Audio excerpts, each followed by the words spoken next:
Hello everyone and welcome back.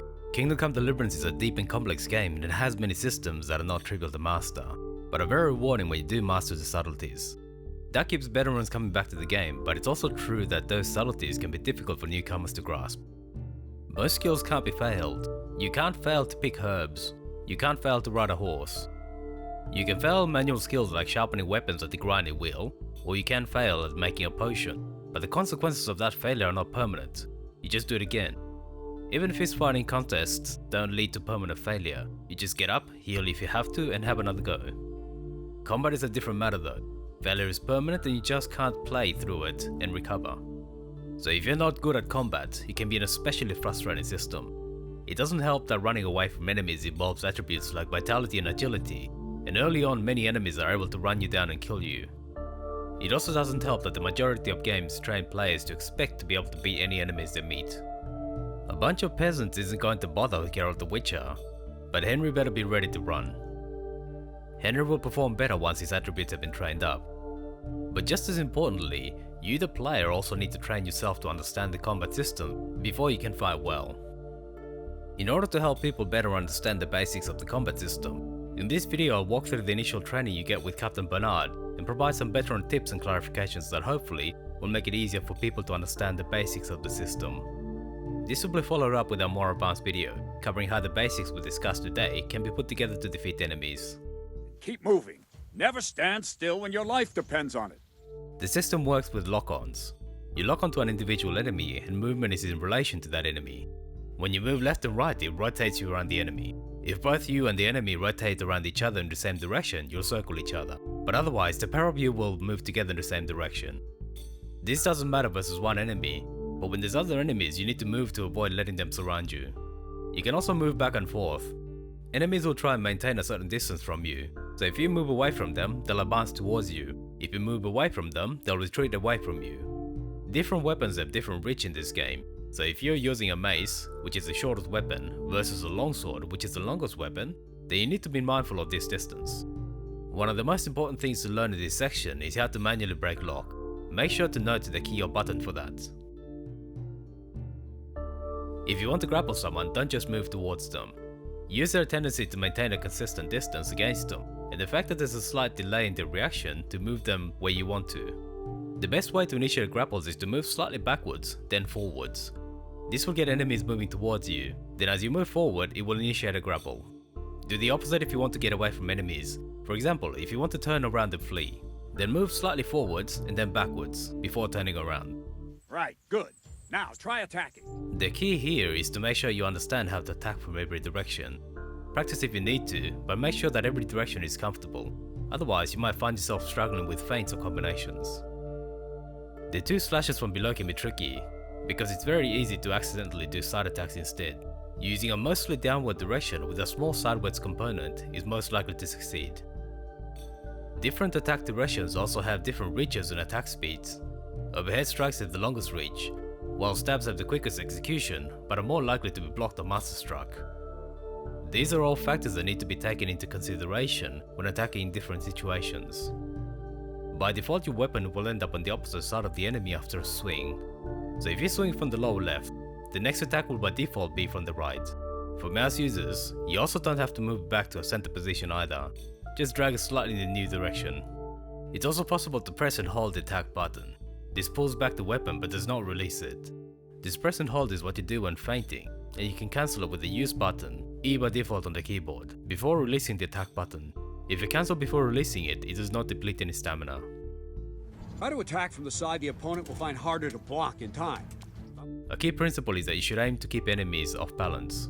Avoid attacking enemies on the side where they're ready. Minimize the time they have to adjust to the direction of your strike. You can achieve both by drawing the enemy's attention to one zone, then quickly change it to another zone and striking. There's two ways to do this. One is to do a zone change by quickly changing the direction before attacking. The other is to do a feint by commencing an attack, but quickly changing the direction before releasing it. One strike I can simply fend off. Once you're proficient with changing the direction of attack, it's a very small extra step to making chain strikes. The additional thing to learn is how to time the next attack so that it counts as a chain strike. The key is to watch or listen for the instant when your sword strikes the enemy or gets parried. When that happens, immediately press the attack button. But if your enemy dodges or moves beyond your strike, that will break the chain, and the next attack will be part of a new chain. It's best to change the direction of attack for the next attack while the previous swing is still happening. You do not have to both change the direction and press the attack button at the same time. So if we look at this in slow motion, the previous attack is initiated, the direction is changed, and now the next attack is triggered. There's no miraculous strikes you can learn that will ensure you win every duel. Combinations of special chain attacks that lead to a special unblockable attack at the end of the chain. The key is to memorize the directions involved in the chain attacks for each combination. The first one is taught to you for free by Captain Bernard, but subsequent ones must be learned by spending perk points in each weapon skill. Be aware that some short sword combinations don't work if you're using a shield. Now let's see how you do with defense.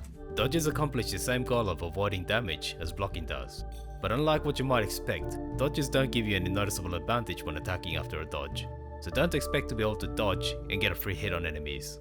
What dodges do is put you both in a neutral situation where nobody has the advantage. So the obvious question is, why do dodges instead of blocks? A key advantage is that you reset the enemy's attack chain, meaning that they can't pull off a combination if you dodge one of their attacks. Dodges are also easier to pull off than blocks when you're taking hits, and while reverting to a neutral position might seem pointless, it's a clear plus when you're in the negative position of being hit. It's not hard to block a basic strike. The key to blocking and blocking related actions is to understand how attacks develop.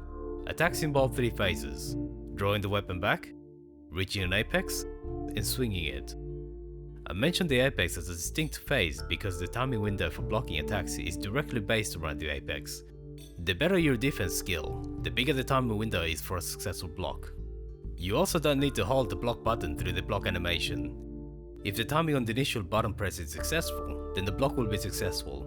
If you block too early, then you can hold it until the enemy attacks to ensure a block, but that will drain your stamina, and is also susceptible to zone changes or feints, so it's better to practice until you grasp the timing.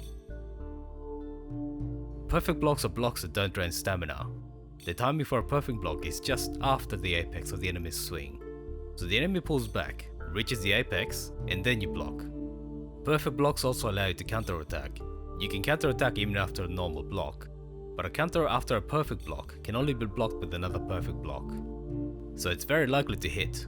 I think I've mastered the basics of combat. Could you teach me something a bit more advanced? The mechanics are the same as perfect blocks. You press the block around the apex. The difference is that the timing for the block is before the apex is reached. You need to learn the skill from Captain Bernard first, so when he sends you to the bailiff, do so by going back to Bernard immediately. At first he will reject your claim that you know enough to learn them, so train until one of your weapon skills reaches level 3 or so. Then you need to perform acceptably against Bernard in a free sparring session, and it will teach you how to do master strikes. Sometimes master strikes are also called ripostes in the game. That sometimes leads to confusion with counterattacks after perfect blocks, so to avoid that I generally avoid the term and use master strike and counterattack exclusively. You should spar with Bernard until you reach a good enough level before you go into actual combat. For beginners I recommend at least skill 10 on at least one weapon type, defense and warfare. It's particularly important to reach warfare 7 because at that point your swings will be noticeably faster than they were before.